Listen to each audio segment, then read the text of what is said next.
opening an overlooked window into Northwest Africa's past. Long before Mansa Musa, West Africa already had a king known as the richest in the world because of his gold. The kingdom of Wagadu had three-story houses, castles, and a large army of archers and cavalry. There really is so much more to tell.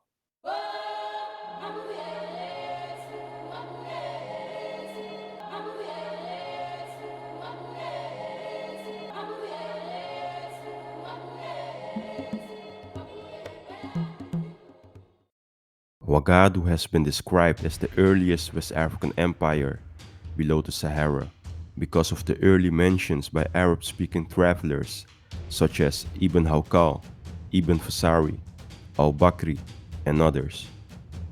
However, before the exotic descriptions of Wagadu, it's important to focus first on the prehistory that paved the way for the kingdom. Archaeological research during the 1980s found 43 pre-Wagadu sites. The people of these sites had an iron-using culture going as far back as 250 BCE, meaning this area between southern Mauritania and western Mali had early communities or cities before the people formed the kingdom of Wagadu. Historians believe these peoples to be Soninkes, or ancestors of the Soninke people. Scholars have also found remnants of walled stone villages going as far back as 2500 BCE. In my opinion, they look similarly to the compounds found in Great Zimbabwe. I also find it fascinating that the culture of this area was contemporaneous to the Kingdom of Kerma in Northeast Africa. In plain English, things were going on in different parts of the continent at the same time. The ruins can still be found in Dartichit, Walata, Nima, and Tashant. Some people call this prehistory part of Wagadu the Tichit civilization, which moved more to the south due to the expansion of the Sahara, which dried up the many lakes surrounding the villages. Shedding light on Wagadu proper, by this time the Soninke had become masters in the art of iron smelting, pastoralism, and agriculture, and by the year 300 they created a kingdom ruled by a king they called Ghana or Kaya Magan. Ghana meaning warrior king and Kaya Magan meaning lord of gold. The king did not rule his state alone, but was helped by a council of noble families, alluding to a political system that was well developed because it did not rely on the guidance of a single person. The government was located in the city of Kumbi, which nowadays has been identified as Kumbi Saleh. As the Soninke became masters of iron technology, they used this advantage to dominate other nearby cultures, expanding their kingdom into an empire during the 8th century. According to al-Bakri, the kingdom of Wagadu could assemble 200,000 men onto the battlefield, and more than 40,000 of them were archers. Even so, the power of Wagadu was thanks to the gold mines within the nation's borders, which the locals kept extremely secretive to outsiders. With all of these combined, Wagadu became an economic powerhouse as it ruled the Trans-Saharan trade network. The government of Wagadu imposed heavy taxes on all import and exports. For instance, each merchant paid 1 golden dinar for bringing 1 donkey load of salt into the capital. The society was divided into social classes, each one specialized into a different area of expertise. For example, the Sise clan formed the government, the Kante clan were the priests and blacksmiths, one of its most famous members being Sumanguru Kante, of the story of Sunjata Kita of the Mandinka people. Other social classes were farmers, merchants, and fishermen. My own speculation is that the Bozo people, which belong to the Bozo Soninke linguistic group, were the fishermen caste within Wagadu society, as they are called, masters of the river. Strengthening my theory, according to legend, The Bozo are descendants of Pharaoh, the water deity of the Monday worldview. Delving deeper into Wagadu society, the royal part of the capital was called Al-Gaba by the Muslim merchants, meaning the forest. The capital was actually two towns, one for the Islamic merchants and the other for the native people. Separated by 6 miles according to al-Bakri, the royal part of the town was encircled by a wall, probably 2 meters high and 1 meter thick, just as in the early Tichit culture.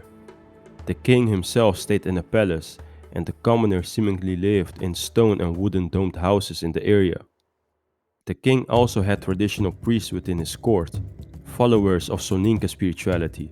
These priests were the guardians of the tombs of their ancestors, which was located just outside of the royal city. Highlighting the spirituality of the Soninke before Islam, al-Bakri mentions the following: when their king dies, they construct over the place where his tomb will be, an enormous dome of wood. Then they bring him on a bed covered with a few carpets and cushions and place him beside the dome. At his side they place his ornaments, his weapons, and the vessels from which he used to eat and drink, filled with various food and beverages. They place there too the men who used to serve his meals. They closed the door of the dome and covered it with mats and furnishings. Then the people assemble, who heap earth upon it, until it becomes like a big hillock, and dig a ditch around it, until the mount can be reached at only one place. They make sacrifices to their dead and make offerings of intoxicating drinks. Perhaps we should take the following statement with a grain of salt, but according to al-Bakri, the king's master of treasury and the majority of his ministers were Muslims, but the king himself was not.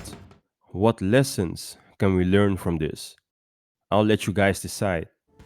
In any case, near the declining period of Wagadu around 1116 CE, it was customary for the emperor to ride around the poor parts of the city each morning, accompanied by his entire court, where the commoners could address the emperor.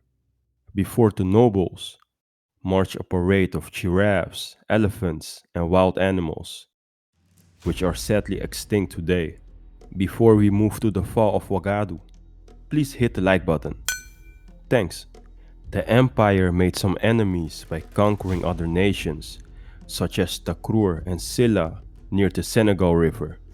As claimed by al-Bakri, the town of Takrur is inhabited by Negroes, who were once pagans and worshipped idols until the reign of Warjabi. This king joined Islam and introduced Islamic law. He enforced the religion upon his subjects. While Wagadu had Muslim ministers within its government, Soninke spirituality was the status quo. And having conquered Oudegast and Takrur, two Islam entities, these nations looked for an alliance with the Almoravids that conquered Spain and Portugal. In 1076, they declared the holy war on Wagadu and sacked the capital city. By 1087, however, the Almoravid rule over the empire collapsed, and the Soninke leadership took back its power. By this time, however, some provinces and vassals became independent, leading to a weaker empire. Islamic culture had penetrated deeper into the society, and the kings were all Muslims after the attack by the Almoravids, leading to many Soninke commoners migrating to former vassals and other nations, such as the city of Soso. From 1180 to 1230 CE, the southern parts of what used to be Wagadu was controlled by the Soninke of Soso, which became an ethnic group we now call the Soso people. And after this, and the use of alternative trans-Saharan routes, Wagadu went into steady decline. This is it for now, guys.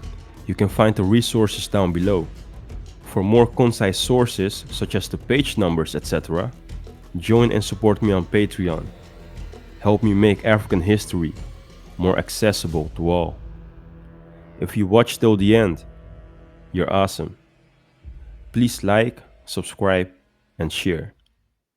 So, again, in conclusion, it's time to remember what we have forgotten.